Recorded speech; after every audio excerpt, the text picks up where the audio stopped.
Hi, my name is Dennis and I'd like to welcome you to a new episode of IT Conversations. I'm here today with James O'Regan from Liquidware, and he is going to talk about the new and latest version of Command Control. Hi James. Hi Dennis, thanks very much for having me. It's fantastic to be here. Within our industry, your studio is kind of renowned, so it's great to have the opportunity to be here and tell you all about Command Control. Thank you for the compliment about our studio. Yeah. But James, can you tell us something about your role at Liquidware? Sure. My role is product marketing for our diagnostics and monitoring, so that is Command Control and Stratosphere UX. I joined Liquidware just under a year ago. Prior to that, I've worked in the UC industry for about the past 18 years in numerous different roles in both Ireland and the United States. Okay, good to hear. We said the word already, Command Control, but can you tell us what it is? Absolutely. So Command Control is the latest product to be released by Liquidware. It launched at the VMware Explore event on the 21st of August. It is our first SaaS product. So what Command Control is very much focused on is real-time remediation. So it was kind of it came from an idea about, obviously, we had COVID and we had work from home, and we've seen that kind of progression to where everyone has embraced work from home, work from anywhere even. And Command Control kind of fills that gap that we didn't have in our kind of product range.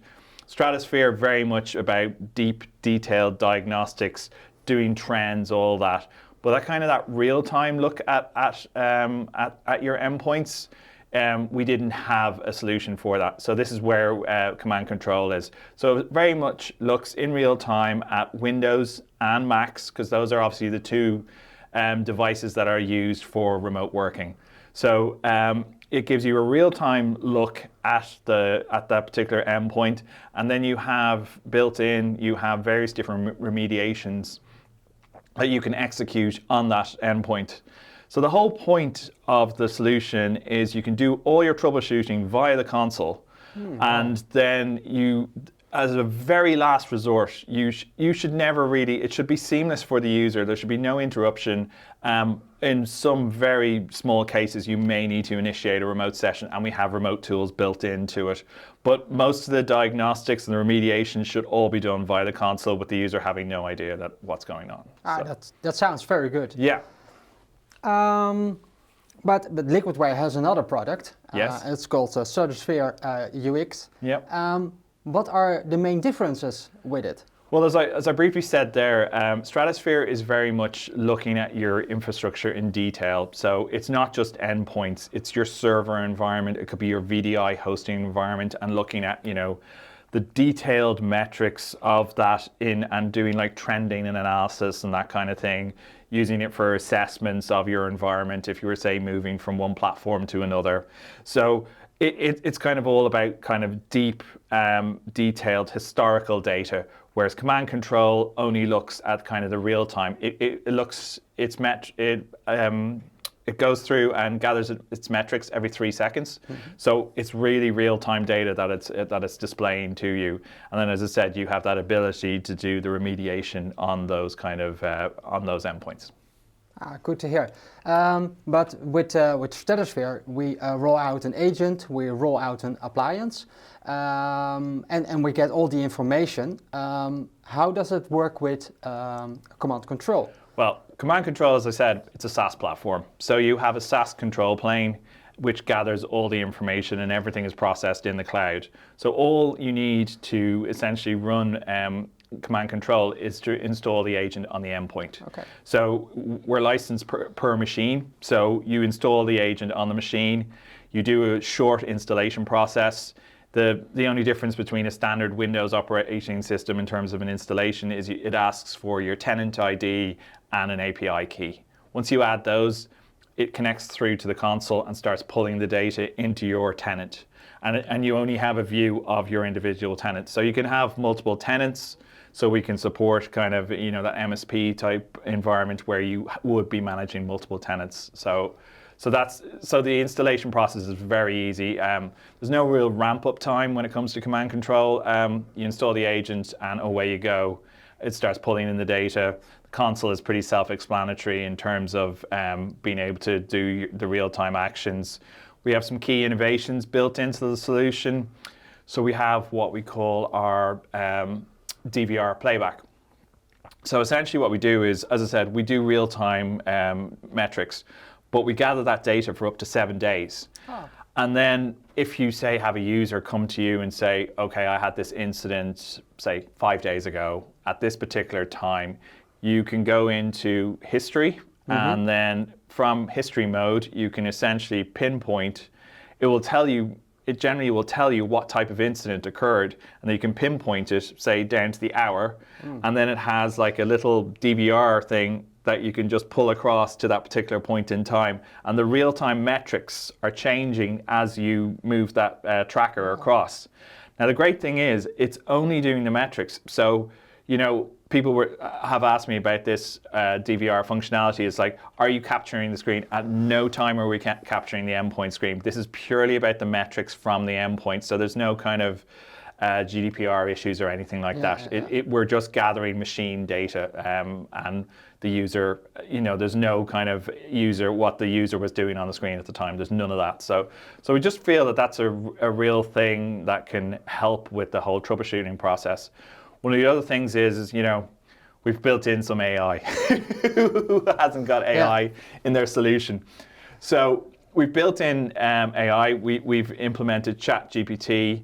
So if you're looking at a machine, suppose one of the instances where this is quite useful, if you potentially have a rogue element in your environment, and it's putting, it's installing executables on those machines, we have a process view, and you can then look at the individual process, click on the ChatGPT icon. So if you go, I don't recognize what that process is, click on the icon, straight away it brings up what that process is, what it's associated with, and a detailed description.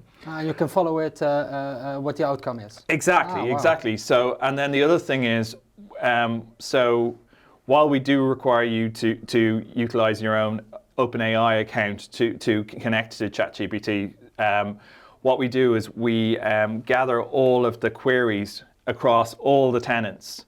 So then the cost is reduced. So there should be little or no cost in terms of the OpenAI queries, because we cache for 90 days across all tenants, all the ChatGPT queries that have occurred. Oh, wow. Yeah. So then the other kind of key innovation of the solution is all around making that association between an endpoint and a cloud desktop, or a DAS session.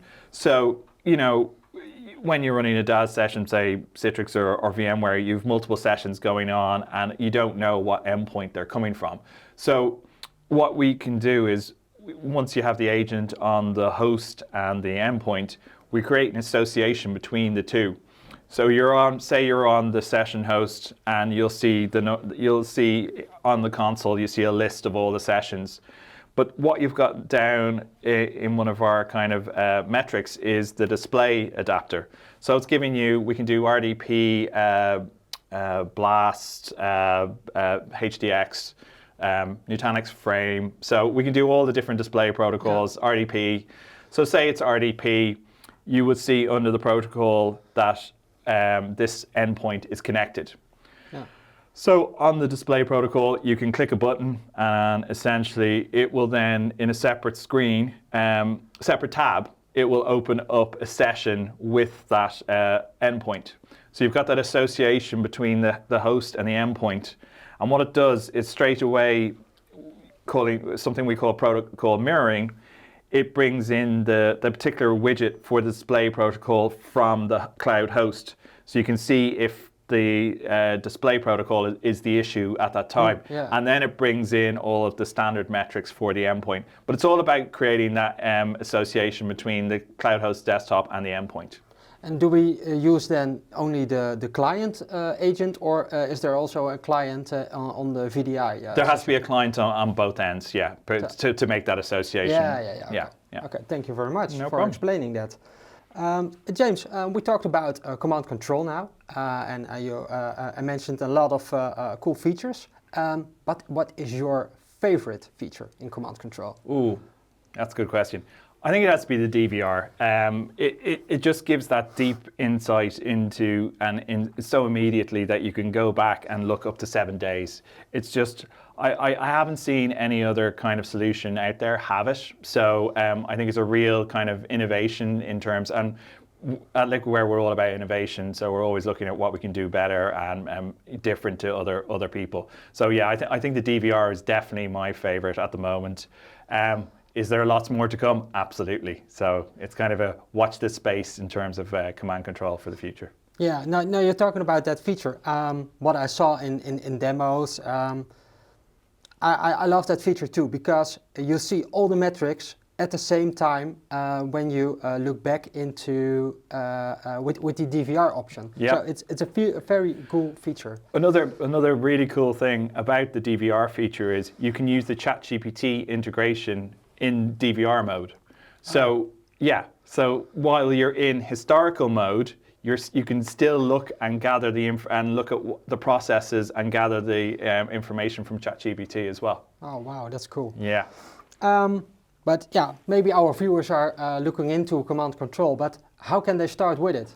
Oh, it's really simple. You just go to cc.liquidware.com and you can sign up. We have 2 editions of command control. You can do a full version, which is a trial for 15 days, and then we have our free community edition. So the only limitation in terms of the community edition is it's limited to 5 machines, and you only get 24 hours of DVR playback as opposed to 7 days and any number of machines with the professional edition. So it's as simple as that. Thank you, James, for being here with us and talking about command control. For our viewers, if you like what you have seen and you want to know more about Liquidware or about command control, look us up, look Liquidware up, and you can find the description below. If you want to know more about ITQ, or you want to see more movies or content, please subscribe to our channel, and I see you next time. Thank you very much.